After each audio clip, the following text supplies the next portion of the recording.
Hello guys. तो आज इस लेक्चर के अंदर हम लोग कवर करने वाले हैं कुछ सवाल। लास्ट लेक्चर के अंदर हम लोगों ने पढ़ लिया था लिविंग एबिलिटी के बारे में। अब तक हम कवर कर चुके हैं टॉपिक्स जैसे कि आपका है न्यूक्लियोफाइल क्या होता है, इलेक्ट्रोफाइल क्या होता है, सॉल्वेंट्स क्या है, न्यूक्लियोफिलिसिटी क्या है, इलेक्ट्रोफिलिसिटी क्या है और लिविंग एबिलिटी क्या है। तो उसी के बेसिस पर हम लोग आज कुछ सवाल करने वाले हैं। ठीक है, तो पहला सवाल आपकी स्क्रीन पर ये। तो सवाल को पहले ध्यान से पढ़ना है, उसके बाद उसका आंसर लगाना है। तो सवाल क्या है, consider the species first OH negative, second is CH3O negative, third is CH3 negative and fourth is NH2 1 negative. Arrange these nucleophilic species in the decreasing order of nucleophilicity. तो आपको इसको किसके अकॉर्डिंग लगाना है, डिक्रीजिंग ऑर्डर के according लगाना है। Video को पॉज करके आंसर करिए। चलिए मैं बताता हूँ आपको। तो जब भी आपसे न्यूक्लियोफिलिसिटी पूछा जाए और आपसे कोई सॉल्वेंट की बात ना हो तो आप यूनिवर्सल सॉल्वेंट मान के क्वेश्चन को करेंगे। यूनिवर्सल सॉल्वेंट, और यूनिवर्सल सॉल्वेंट के बारे में हमने बात की थी कि यूनिवर्सल सॉल्वेंट आपका होता है H2O। ठीक है ना। H2O is a polar protic solvent. अब बात करते हैं पोलर प्रोटिक सॉल्वेंट में। तो आप ध्यान से देख पा रहे होंगे यहाँ पर O नेगेटिव है, O negative, C negative, N negative. इसका मतलब ये है कि ये सारे के सारे सेम पीरियड से बिलोंग करते हैं, और जब भी सेम पीरियड से बिलोंग करने वाला केस आता है तो हम वहाँ पर चेक करते हैं हाइड्रेशन और solution in case of polar protic solvent. और आपको पता है कि CH3 नेगेटिव की जो न्यूक्लियोफिलिसिटी होगी वो सबसे ज़्यादा होगी, उसके बाद NH2 नेगेटिव की होगी। अब सवाल ये आता है कि OH नेगेटिव और CH3O नेगेटिव में से किसकी न्यूक्लियोफिलिसिटी ज़्यादा है और किसकी न्यूक्लियोफिलिसिटी कम है। तो यहाँ पर आपको एक पॉइंट ध्यान रखना है जो कि बहुत ही इंपॉर्टेंट पॉइंट है। पॉइंट क्या है आपका, पॉइंट कुछ ऐसे है। जब भी हम लोग बात करेंगे CH3O negative and OH negative, तो इनमें से किसकी न्यूक्लियोफिलिसिटी ज़्यादा है और किसकी न्यूक्लियोफिलिसिटी कम है, तो OH नेगेटिव की न्यूक्लियोफिलिसिटी ज़्यादा है। यानी कि OH नेगेटिव की न्यूक्लियोफिलिसिटी ज़्यादा है और CH3O नेगेटिव की न्यूक्लियोफिलिसिटी कम है। बट आप लोग ऐसा सोच रहे होंगे कि CH3O नेगेटिव के अंदर तो CH3 प्लस आई ग्रुप लगा हुआ है, और प्लस आई ग्रुप लगेगा तो ऑक्सीजन के ऊपर इलेक्ट्रॉन डेंसिटी को बढ़ाएगा। तो ये तो गलत लिख दिया सर ने।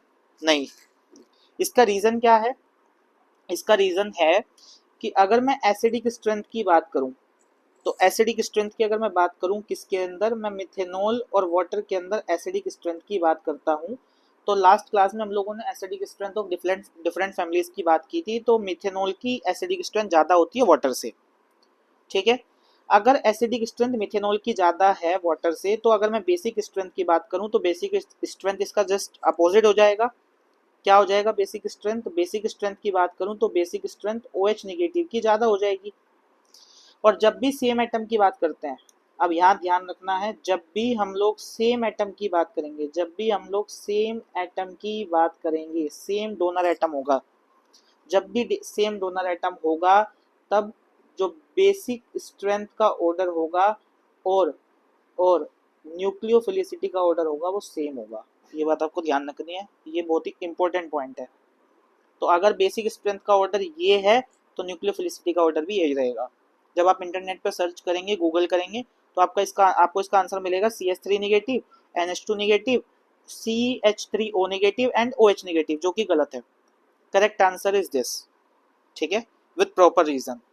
तो आपको ध्यान रखना है, आई होप आप सभी ध्यान रखेंगे। अब चलते हैं अगले सवाल पर। तो अगला सवाल आपकी स्क्रीन पर। अब आपको इसके अंदर मैच करना है। अब मैच करते समय भी ए ऑप्शन के मल्टीपल ऑप्शंस हो सकते हैं। ठीक है ना, मतलब ए के साथ पी भी सही हो सकता है, क्यू भी सही हो सकता है, आर भी सही हो सकता है, एस भी सही हो सकता है, या एक ही सही हो सकता है, या तीन सही, या दो सही। तो आपको पहचानना है। तो वीडियो को पॉज करके कोशिश करिए। चलिए मैं बताता हूँ आपको। तो आई निगेटिव की बात करते हैं। अगर मैं आई निगेटिव की बात करूँ तो आई निगेटिव के अंदर आपको याद है, आई निगेटिव और एफ निगेटिव में हमने लिविंग एबिलिटी की बात की थी। और आई हेलोजेंस के अंदर मैंने बताया था आपको, जो आयोडाइड आयन है, आई निगेटिव है, वो बहुत ही अच्छा क्या होता है, लिविंग ग्रुप होता है। ठीक है ना। तो अगर मैं आई निगेटिव की बात करूँ, यानी कि ए की बात करूँ, तो ए के लिए पी भी ठीक हो सकता है।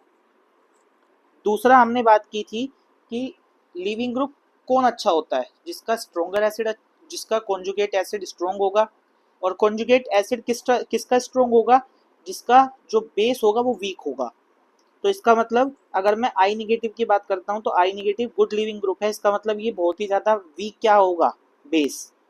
तो इसलिए इसका जो ऑप्शन क्यू है वो भी करेक्ट है।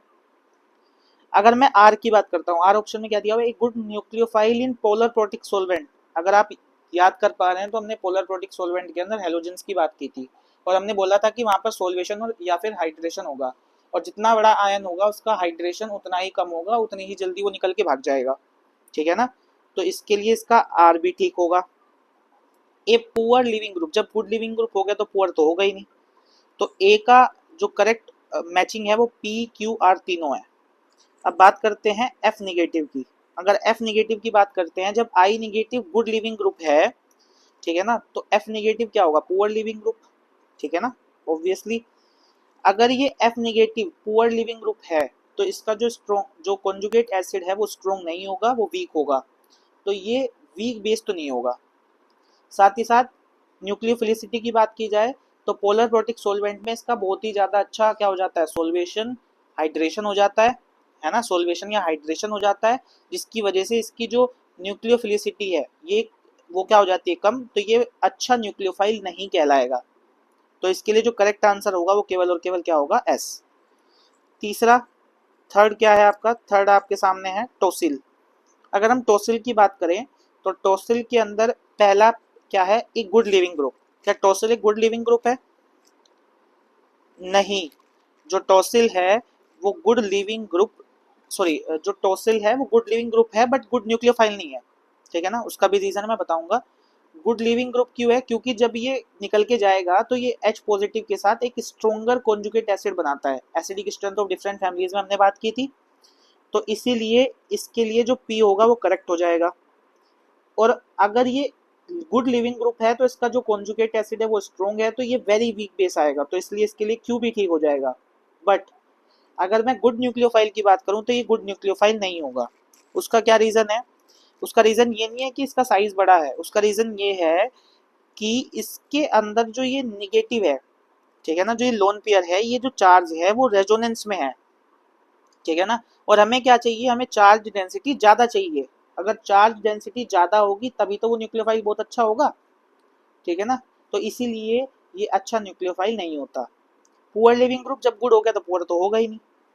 डी वाले ऑप्शन की बात करते हैं तो OH निगेटिव की बात करते हैं, तो OH निगेटिव के अंदर क्या होगा, एक गुड लिविंग ग्रुप। क्या OH negative good leaving group होगा, नहीं। अगर मैं वेरी वीक बेस की बात करूं, नहीं। एक गुड न्यूक्लियोफाइल, अगर आपसे पूछा जाए कि गुड न्यूक्लियोफाइल होगा पोलर प्रोटिक सॉल्वेंट में, बिल्कुल भी नहीं। अच्छा, सवाल ये आता है कि ये वेरी वीक बेस, ये स्ट्रॉन्ग बेस है कि वीक बेस, जो OH निगेटिव है, जो OH निगेटिव है ये स्ट्रॉन्ग बेस है, स्ट्रॉन्ग बेस है। स्ट्रॉन्ग बेस क्यों है भाई, अगर वीक बेस होता तो गुड लिविंग ग्रुप होता, लेकिन ये कैसा है, ये स्ट्रॉन्ग बेस है। स्ट्रॉन्ग बेस क्यों है, क्योंकि इसका जो ये चार्ज है ना ये लोकलाइज्ड है, कैसा है, लोकलाइज्ड, इसी वजह से। साथ ही साथ आप ऐसा भी बोल सकते हैं इसके ऊपर जो चार्ज डेंसिटी है वो बहुत ज़्यादा है और साइज क्या है, कम, इसकी वजह से भी ये कैसा है, स्ट्रॉन्ग बेस है। तो इसीलिए ना तो ये वेरी वीक बेस होगा ना ये गुड लिविंग ग्रुप होगा। साथ ही साथ अगर गुड न्यूक्लियोफाइल की बात की जाए तो ये एक अच्छा न्यूक्लियोफाइल भी नहीं है। लेकिन अगर पूरा पुअर लिविंग ग्रुप की बात की जाए तो ये एक बहुत ही अच्छा पुअर लिविंग ग्रुप है। ठीक है ना, तो डी के लिए क्या सही हो जाएगा, एस। ठीक है, आई होप आपको समझ में आया होगा। अगले सवाल की तरफ चलते हैं। अगला सवाल आपकी स्क्रीन पर, which is the most basic, mark the word basic nucleophile in the following series. कौन सा सबसे ज्यादा बेसिक न्यूक्लियोफाइल है, F negative CH3 CH2OH, H2O CH3 CH2O negative. तो अच्छा न्यूक्लियोफाइल कौन होता है, जिसके ऊपर चार्ज डेंसिटी ज्यादा होती है। अब इन दोनों चारों केसेस के अंदर बी और सी के ऊपर तो चार्ज डेंसिटी कम है, क्यों, क्योंकि ए के ऊपर निगेटिव है और डी के अंदर भी निगेटिव चार्ज मुझे दिख रहा है, तो यहाँ पर चार्ज डेंसिटी ज्यादा है, तो बी और सी तो नहीं हो सकता। अब इसने बोला हुआ है बेसिक, बेसिक मोस्ट बेसिक, यानी कि आपको चेक करना है कि किसकी बेसिक स्ट्रेंथ ज़्यादा है। अगर आप चेक करेंगे तो कैसे पता करेंगे, तो इसके भी दो रीजंस है। पहला रीजन, अगर मैं एफ की, फ्लोरीन की इलेक्ट्रोनिगेटिविटी की बात करूं, तो फ्लोरीन की जो इलेक्ट्रोनिगेटिविटी है वो क्या है, फ्लोरीन की इलेक्ट्रोनिगेटिविटी ज़्यादा है। ठीक है ना। फ्लोरीन की इलेक्ट्रोनेगेटिविटी ज़्यादा है ऑक्सीजन से, तो ऑक्सीजन से अगर इलेक्ट्रोनेगेटिविटी ज़्यादा है तो ये अपना जो निगेटिव चार्ज है वो अच्छे से नहीं देगा, ठीक है ना, अपने पास ही रखेगा इन कंपैरिजन ऑफ ऑक्सीजन। तो इसीलिए जो डी ऑप्शन है वो करेक्ट होगा। अगर ये वाला रीजन नहीं समझ में आया तो उसका दूसरा रीजन क्या है, दूसरा रीजन है जो ये CH3CH2 ग्रुप है ये प्लस आई है, और प्लस आई होने की वजह से ये अपनी इलेक्ट्रॉन डेंसिटी को क्या करेगा, डोनेट करेगा, और डोनेट करने की वजह से ऑक्सीजन के ऊपर चार्ज डेंसिटी बढ़ जाएगी, जिसकी वजह से जो इथोक्साइड आयन, ये जो डी ऑप्शन है ये मोस्ट बेसिक न्यूक्लियोफाइल हो जाएगा। ठीक है, ये दोनों इसके रीजन थे। चलिए तीसरे सवाल की ओर चलते हैं। तीसरा सवाल आपकी स्क्रीन पर, how are basicity and leaving group ability related. अगर आप बेसिसिटी और लिविंग ग्रुप एबिलिटी की बात करें तो ये आपस में कैसे रिलेटेड है, they are not related to each other. चलिए आगे देखते हैं, पहले ऑप्शंस क्या क्या दिया हमें। Good leaving groups are strong bases, नहीं ये तो नहीं हो सकता। हमने बात की थी कि अगर गुड लिविंग ग्रुप है तो वो स्ट्रॉन्गर कॉन्जुगेट एसिड बनाएगा और वो वेरी वीक बेस होगा या वीक बेस होगा। Good leaving groups are weak bases, ये वाला ऑप्शन करेक्ट है। Leaving ability, leaving group is directly proportional to basic strength, नहीं इनवर्सली प्रोपोर्शनल था, तो ये भी गलत हो गया। और ये दोनों के दोनों आपस में रिलेट करते हैं, इसलिए ये भी क्या हो गया, गलत हो गया। ठीक है ना, तो इसका सही आंसर क्या होगा, सी। अगला सवाल है कि which of the following statement are correct for nucleophile, कौन सा स्टेटमेंट करेक्ट है न्यूक्लियोफाइल्स के लिए। All negatively charge species are nucleophiles, हाँ बिल्कुल सही है।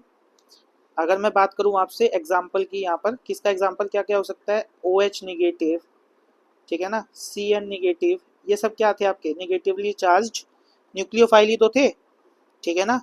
और क्या क्या थे, SH निगेटिव, और भी बहुत सारे थे जैसे NH2 निगेटिव, ये सारे आपके क्या थे, ये सारे आपके न्यूक्लियोफाइल्स थे, इनके ऊपर क्या था, निगेटिवली चार्ज, तो ये भी ठीक है। All nucleophiles are Lewis base, हाँ बिल्कुल ठीक है। लुईस बेस कौन होते हैं, Lewis base are those species which donate their lone pair, ठीक है ना। तो लुईस बेस आर कैसे याद रखते हैं, देखो इसमें ना कंफ्यूजन होता है, दो टर्म है, एक तो है लुईस बेस और एक आती है लुईस एसिड।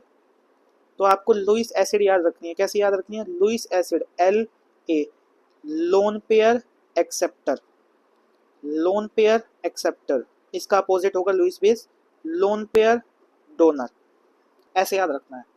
तो अगर न्यूक्लियोफाइल्स की बात की जाए तो ऑब्वियसली वो अपने इलेक्ट्रॉन डेंसिटी ज़्यादा होने की वजह से, ठीक है ना, इलेक्ट्रॉन रिच स्पीसीज होने की वजह से अपनी डेंसिटी को क्या कर सकते हैं, डोनेट कर सकते हैं। तो न्यूक्लियोफाइल्स आर लुईस बेसिस, बिल्कुल ठीक है। एग्जाम्पल जैसे आपसे बात की जाए RNH2, ये भी एक बहुत अच्छा क्या था, न्यूक्लियोफाइल, और साथ ही ये बहुत ही अच्छा क्या होता है, लुईस बेस भी होता है। H2O, ये भी क्या है आपका लुईस बेस है, ठीक है ना, और भी बहुत सारे हो सकते हैं। Alkenes, alkynes, benzenes and pyridines are nucleophiles, हाँ बिल्कुल ठीक है। एल्कीन्स क्या थी आपकी, एल्कीन्स थी CH2 डबल बॉन्ड CH2, तो इसका जो पाई बॉन्ड है, ठीक है ना, इसके जो पाई इलेक्ट्रॉन्स है वो न्यूक्लियोफाइल्स की तरह, इसलिए पाई इलेक्ट्रॉन्स की वजह से ये किसकी तरह बिहेव करता था, न्यूक्लियोफाइल्स की तरह। सेम एल्काइंस में भी पाई इलेक्ट्रॉन्स है, बेंजीन में भी और पिरिडीन में भी। पिरिडीन की स्ट्रक्चर कुछ ऐसी होती है, याद रखना है आपको, पिरिडीन, बेंजीन के अंदर एक कार्बन हटा के बस आपको क्या लगा देना है, नाइट्रोजन, ये आपका हो जाता है पिरिडीन। तो ये बी भी ठीक है, सी भी ठीक है, इसका मतलब जो इसका करेक्ट आंसर होगा वो क्या हो जाएगा, वो हो जाएगा डी, ठीक है ना, सारे के सारे ऑप्शन क्या है, करेक्ट। अगला सवाल, अगला सवाल है the nucleophilicities of CH3 negative, NH2 negative, OH negative, F negative decrease in which order. ये आपने पहले भी किया था, करेक्ट ऑर्डर कौन सा है, CH3 negative, NH2 negative, OH negative, F negative, पहले वाला ही ऑप्शन जो है वो करेक्ट है, ठीक है ना। पोलर प्रोटिक सोलवेंट मान के कर देना है आपको, यूनिवर्सल सोलवेंट मान के, ठीक है ना। अगला सवाल, अगला सवाल है आपकी स्क्रीन पर, ये arrange the following nucleophiles in the order of their nucleophilic strength. कुछ आपको न्यूक्लियोफाइल्स दिए हुए हैं, उनको आपको ऑर्डर में लगाना है, न्यूक्लियोफिलिक स्ट्रेंथ की ऑर्डर में। तो आपको क्या क्या दिया हुआ है, एक तो आपको दिया हुआ है OH नेगेटिव, तो एक काम करते हैं इनके ना वो बना लेते हैं, कॉन्जुगेट एसिड्स बना लेते हैं।